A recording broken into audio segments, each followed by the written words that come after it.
Good day mga mommies! For continuation video nga pala ito ng Halloween party nung nakaraang linggo. Bali nagbook kasi kami ng one night sa Richmond Hotel. Dito na rin kasi kami magpapahinga pagkatapos ng party. Pero bago matapos ang gabi, gagala muna kami dito sa Eastwood. Hindi na pala namin tinapos yung buong program ng Halloween party. Gusto kasi namin talaga lumabas ngayong gabi para makapag-ikot-ikot dito sa Eastwood. Actually, ngayon lang din kasi nakapunta dito sila mama at papa. Dito muna kami pumunta sa harap ng Eastwood Mall. Ang ganda pala dito lalo na kapag gabi. Ang daming ilaw at ang daming tao. Para kang nasa park. Ang dami ring nakadisplay dito na pang horror na pwede magpa-picture. Syempre, hindi ito palalampasin ni Zia.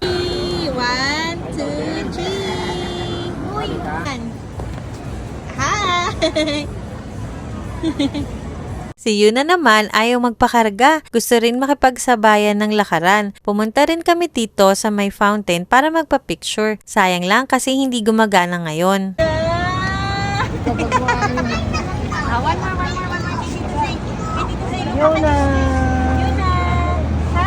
Super enjoy kami niyan kasi minsan lang kami makapasyal dito. O pak, ano kaya magandang movie title dito? Holding Hands While Walking pa yung mga magulang ko. Ano kayo, Katniel o Sharon and Gabby? Cherries! Kapag nasa bahay, hindi naman sila ganyang kasweet. Pero syempre, ang sarap nilang panoorin din na ganyan. May mga naka-costume din pala dito na nakapang horror. Ang galing naman ng costume nito. Pumpkin head tapos may ilaw pa yung mata. Buti na lang hindi natakot si Zia at nagpa-picture pa. Thank you!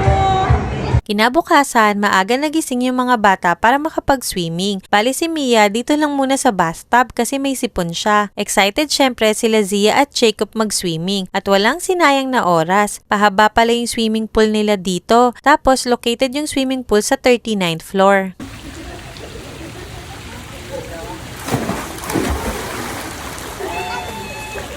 Si Daddy lang kasama nilang mag-swimming, hindi kasi pwede mag-swimming ang Marinyo, may buwanang dalaw. Char! Super enjoy naman yung mga bata. Walang sawa silang mag-dive sa pool. Safe naman sila at marunong mag-swimming basta may suot na life vest. Wala pang 2 years old si Zia, marunong na siyang gumamit ng vest at mag-balance habang nagsiswimming. Pagkatapos nilang mag-swimming, nagbanlaw na si Zia. Bali sa may bathtub na lang namin siya binanlawan para masubukan niya rin yung bathtub dito. Sinubukan din namin gamitin yung bath bomb nila. Mabilis siyang matunaw at mabango. Bago mag-check out, nagtingin-tingin muna kami dito sa labas. Meron pala ditong bazaar. Bali, bumili kami ng hikaw na may mga design. Natuwa nga yung tindera kasi marunong na raw si Zia pumili ng gusto niya. 3 design yung napili ni Zia. Pagkatapos sa bazaar, bumili muna kami ng donut para pagkain ng mga bata. May nadaanan na rin kaming bilihan ng bibingka at puto bongbong. Masasabi mo na talagang malapit ng Pasko. Bumili na rin kami para may kainin pag-uwi. See you sa next video. Bye-bye!